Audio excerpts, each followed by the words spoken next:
देखिए बच्चों, कल हम पढ़ रहे थे नवोदय विद्यालय प्रवेश परीक्षा के लिए चैप्टर फर्स्ट अपन ने शुरू किया था, जो था संख्याओं संख्या पत्ती।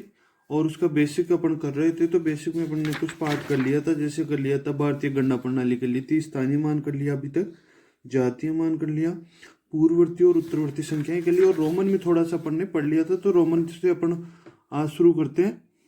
तो देखिए, रोमन में एक को लिखते हैं ये एक डंडे से, दो को ये, तीन को तीन डंडे से। अब देखिए, रोमन में अगर किसी संख्या के इधर की तरफ कुछ लगता है तो उसका मान एक कम हो जाता है। तो 5 में एक इधर डंडा लगाया तो उसकी वैल्यू कितनी हो गई? 4। और अगर वही 5 के आगे लगाया तो 6, 5 के 2 डंडे लगाए तो 7, और 5 के 3 डंडे लगाए तो 8। इसको 10 लिखते हैं, और 10 में एक कम कर देने पर क्या बन जाएगा? 11, वो 9 बन जाएगा। अब उसके बाद देखिए, इधर लिख देता हूँ 11, 12, 13, 14, 15, 16, 17, 18, 19 और 20। अब देखिए, अपन ने पहले 10 लिख लिया है, और 10 के आगे ये 1 लगा देंगे तो कितना हो जाएगा? 11। ये 10 के आगे 2 लगा दिया तो 12।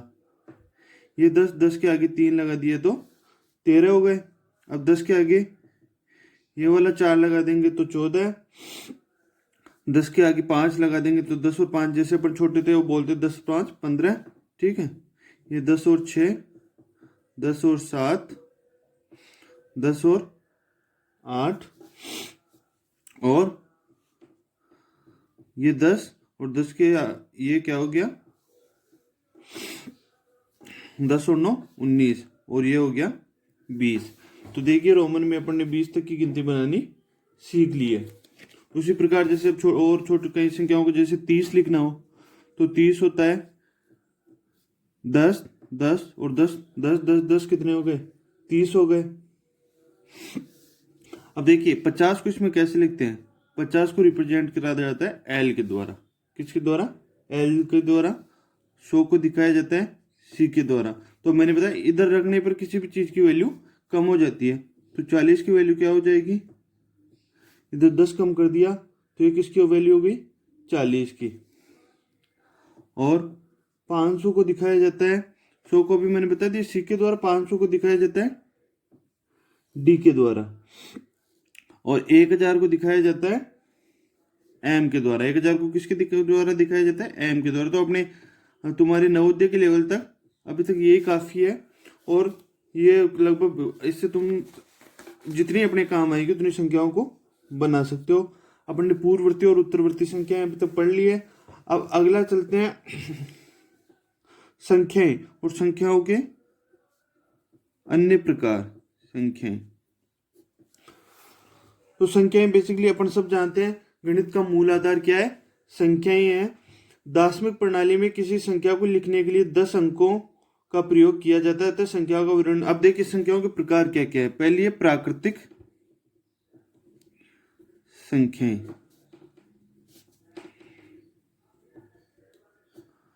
तो प्राकृतिक संख्याएं वे संख्याएं होती है जो 1, 2, 3 आदि जो वस्तुओं को गिनने में काम आती है। ये पूर्णांक या तो ये धन पूर्णांक भी या प्राकृतिक संख्याएं कहलाती है। जैसे मैं कहूं 1, 2, 3, 4, 5, ये आगे चलती जाएगी, तो इसको बोलते हैं प्राकृतिक संख्याएं। तो शून्य को, जो शून्य होता है, अब आप कहेंगे कि शून्य कहाँ गया? तो शून्य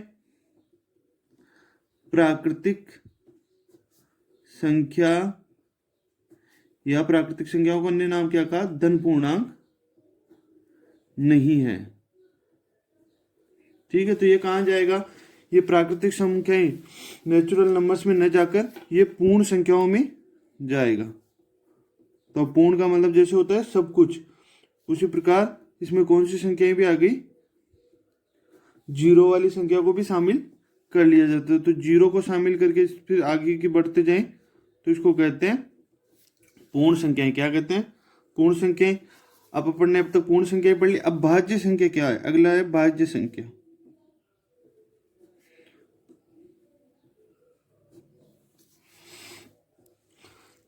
तो मैं भाज्य संख्या की अगर परिभाषा को देखें तो ये एक से बड़ी वे प्राकृतिक संख्याएं जो स्वयं तथा एक के अतिरिक्त कम से कम एक और संख्या से विभाजित हो जाती है और ये भाज्य संख्या कहलाती है। जैसे मान लो एक संख्या है 4, अब इसमें किस किस का पूरी तरह भाग जा सकता है? एक तो 1 का, एक 2 का और एक 4 का। मतलब ये एक तो स्वयं के अतिरिक्त एक व एक अन्य, यानी कि अपन कह सकते हैं 2 से अधिक भी कह सकते हैं। 2 से अधिक संख्याओं से भाज्य हो वो क्या होगी?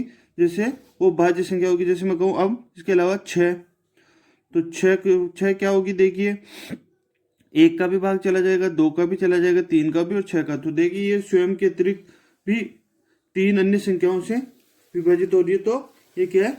भाज्य संख्या है। उसी प्रकार अभाज्य संख्याओं को अपन देखें तो पहला तो सबसे छोटी अभाज्य संख्या कौन सी है? 2। सबसे छोटी अभाज्य संख्या क्या है? 2 है। तो ये सबसे छोटी अभाज्य संख्या हो गई है। देखिए अभाज्य संख्या क्या होती है? जैसे मैं कहूँ 2, अब इसमें किस किस का भाग जा सकता है? एक पूरा भाग जाएगा 1 का और 2 का। पूरे भाग जाने से मतलब जिसके लास्ट में शेषफल कितना बचना चाहिए? 0 बचना चाहिए। तो जो एक के अतिरिक्त सिर्फ स्वयं से विभाजित होती है वो क्या होती है? अभाज्य संख्या। जैसे फिर उसके अलावा 3, इसमें भी किसका जाएगा? सिर्फ 1 का और 3 का। फिर अपन चले आगे 5, इसमें भी किसका जाएगा? 1 का और 5 का। फिर चले 7, तो ये 1 का और 7 का। फिर उसके बाद 11 चले जाएं तो 1 का और 11 का। तो इस प्रकार आगे बढ़ते जाएंगे तो ये अभाज्य संख्याएं होती है। अभाज्य संख्याओं से संबंधित 3-4 छोटे छोटे टॉपिक जो अपने आपके एग्जाम में पूछे जा सकते हैं। 1 से 100 तक कुल 25 अभाज्य संख्याएं होती है।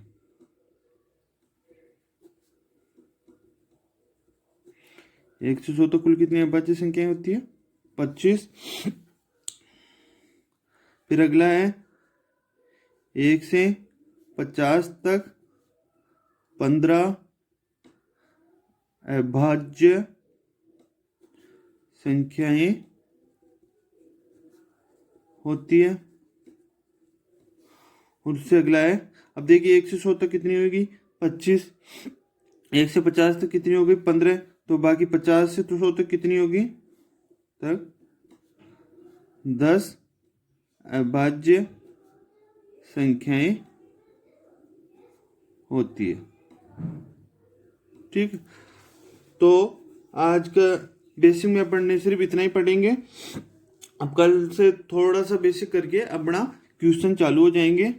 तो देखिए अब कल से अपन आगे का टॉपिक पढ़ेंगे। तो अपने चैनल को देखिए सब्सक्राइब करना ना भूलें और आर्यन पब्लिकेशन की बुक खरीद ले प्रैक्टिस के लिए। और आगे अपन कल पढ़ेंगे। ठीक है तो बच्चों, थैंक यू।